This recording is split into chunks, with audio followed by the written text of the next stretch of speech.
ঢাকার এক নতুন অ্যাপার্টমেন্ট, সবকিছু আধুনিক, সুন্দর, নিরাপদ। কিন্তু বাসিন্দারা জানে না এই বিল্ডিংয়ের নিচে একসময় ছিল একটা মানসিক হাসপাতাল। আর সেই হাসপাতালের একটা বেসমেন্ট ছিল, যেখানে রোগীদের চিকিৎসা করা হতো না, শাস্তি দেওয়া হতো। আর সেই বেসমেন্ট আজও পুরোপুরি বন্ধ হয়নি। শুরু করছি আজকের বাংলা অডিও গল্প, বেসমেন্ট জিরো। মাহির ও তার স্ত্রী নীরা নতুন ফ্ল্যাট কিনে উঠল ঢাকার এক অভিজাত এলাকায়। বিল্ডিংটা একদম নতুন, লিফট, সিসিটিভি, জেনারেটর সব আধুনিক। শুরুতে সবকিছু ঠিকই ছিল, কিন্তু সমস্যা শুরু হলো তৃতীয় রাত থেকে। প্রথম অস্বাভাবিক ঘটনা, রাত 2টো। নীরা হঠাৎ ঘুম থেকে উঠে দেখে কিচেনে পানি পড়ার শব্দ।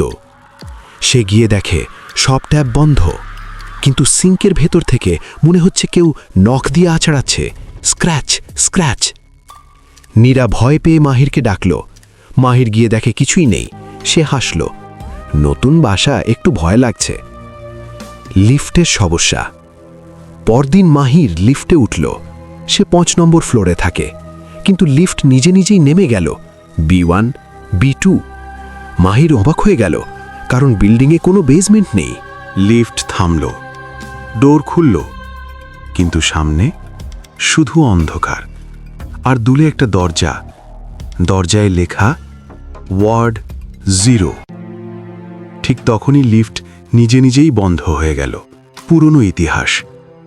মাহির কেয়ারটেকারের কাছে গেল। লোকটা প্রথমে কিছু বলতে চাইল না, কিন্তু পরে ধীরে বলল, এই জায়গায় আগে একটা পাগলের হাসপাতাল ছিল। অনেক বছর আগে বন্ধ হয়ে যায়, কারণ এক রাতে অনেক রোগী মারা যায়। লোকজন বলে তাদের উপর নির্যাতন চলত। রাতের ভয়ঙ্করতা। সেই রাতেই মাহির আবার লিফটে একই ঘটনা দেখে। এইবার সে নেমে যায়, সাহস করে, অন্ধকার করিডোরে ঢুকে পড়ে। ভেতরে দেয়ালে রক্তের মতো দাগ, আর দূর থেকে শোনা যায় চিৎকার, হাসি, কান্না, চূড়ান্ত আবিষ্কার। মাহির সেই দরজাটা খুলে ফেলে। ভেতরে ঢুকেই সে জমে যায়। পুরো রুমে পুরনো হাসপাতালের বেড, কিন্তু সব বেডে মানুষ নেই, শুধু দাগ, হাত বেঁধে রাখার চিহ্ন, আর দেয়ালে লেখা, আমাদের বাঁচাও। মাহির একটা পুরনো টিভি খুঁজে পায়। চালু করলে ভিডিও চলে। একজন ডাক্তার রোগীদের উপর ভয়ঙ্কর পরীক্ষা চালাচ্ছে। রোগীরা চিৎকার করছে।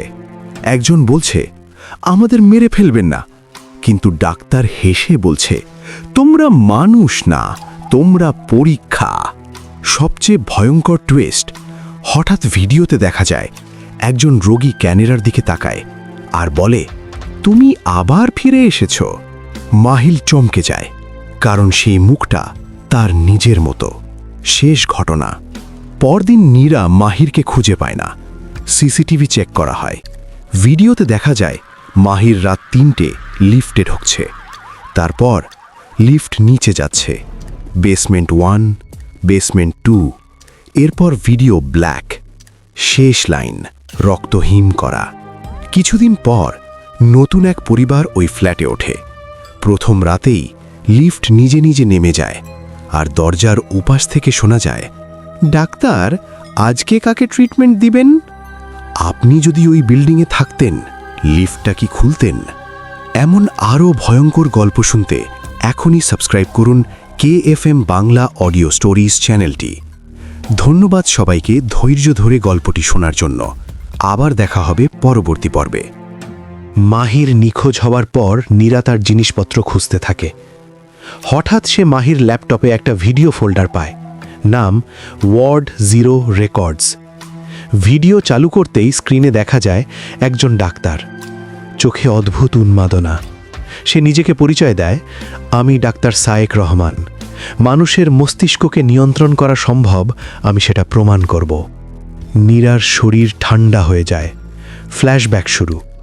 ভিডিওতে দেখা যায় পুরনো সেই হাসপাতাল, রোগীদের চিৎকার, দেয়ালে আঘাত, আর ডাক্তার সায়েক শান্তভাবে দাঁড়িয়ে আছে। সে বলছে, পাগলামি রোগ না, এটা এক ধরনের শক্তি। ভিডিও হঠাৎ বন্ধ হয়ে যায় আর স্ক্রিনে শুধু একটা লেখা ভেসে ওঠে, এক্সপেরিমেন্ট 01 সাকসেস।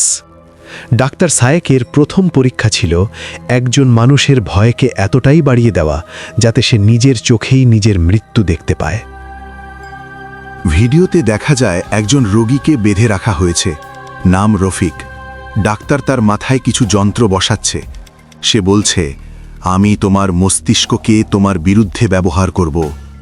হঠাৎ রফিক চিৎকার শুরু করে। সে নিজের সামনে কিছু দেখছে, কিন্তু ক্যামেরায় কিছুই নেই। রফিক চিৎকার করে বলছে, ওরা আসছে, ওরা আমাকে মেরে ফেলবে। সে নিজের শরীর নিজেই আঁচড়াতে শুরু করে। তার চোখ থেকে রক্ত পড়ছে, আর কয়েক মিনিটের মধ্যে সে নিজেই নিজের গলা চেপে ধরে মরে যায়। ডাক্তার ক্যামেরার দিকে তাকিয়ে বলে, ভয় মানুষকে সবচেয়ে দ্রুত মারে। দ্বিতীয় পরীক্ষায় ডক্টর সায়েক চেষ্টা করেছিল মৃত মানুষের কণ্ঠ জীবিত মানুষের মাথার ভেতর ঢোকাতে। এইবার একজন মহিলা রোগী। ডাক্তার তার কানে অদ্ভুত ডিভাইস লাগাচ্ছে। সে বলছে, তুমি এখন মৃতদের শুনতে পাবে। প্রথমে কিছু হয় না, কিন্তু কয়েক সেকেন্ড পর মহিলা কাঁদতে শুরু করে। সে বলছে, ওরা আমার সাথে কথা বলছে, ওরা বলছে আমাকে নিচে নিয়ে যেতে। হঠাৎ সে উঠে দাঁড়িয়ে দেওয়ালে মাথা ঠুকতে থাকে, বারবার, যতক্ষণ না তার মাথা ফেটে যায়। মৃত হওয়ার আগ মুহূর্তে সে বলেছিল, ওরা বলছে আমরা একা না। শেষ পরীক্ষাটা ছিল সবচেয়ে ভয়ঙ্কর, মৃত মানুষকে ফিরিয়ে আনা। কিন্তু সমস্যা হলো, যা ফিরে আসে তার মানুষ থাকে না। ভিডিওতে দেখা যায় একজন মৃত রোগীর লাশ টেবিলে রাখা। ডাক্তার তার শরীরে ইনজেকশন দিচ্ছে। সে বলছে, মৃত্যু একটা দরজা, আমি সেটা খুলে ফেলেছি। কিছুক্ষণ পর লাশের আঙুল নড়ে ওঠে, তারপর পুরো শরীর কাঁপতে থাকে। ধীরে ধীরে সে উঠে বসে, কিন্তু তার চোখ পুরো কালো। সে চারদিকে তাকিয়ে ফিসফিস করে, এটা আমাদের জায়গা না। তারপর হঠাৎ সে লাফ দিয়ে ডাক্তারের ওপর ঝাঁপিয়ে পড়ে। ভিডিও কাঁপতে থাকে, চিৎকার, রক্ত, আর তারপর স্ক্রিন ব্ল্যাক। ভিডিওর শেষে একটা শেষ লাইন দেখা যায়, experiment 03 partial success, subject escaped. তাহলে প্রশ্ন হলো, যে সাবজেক্ট পালিয়ে গিয়েছিল সে কি এখনও ওই বিল্ডিংয়ের নিচে আছে, নাকি সে ইতিমধ্যে উপরে উঠে এসেছে? জানতে হলে পরের পর্ব মিস করবেন না। সাবস্ক্রাইব করুন KFM Bangla audio stories channel.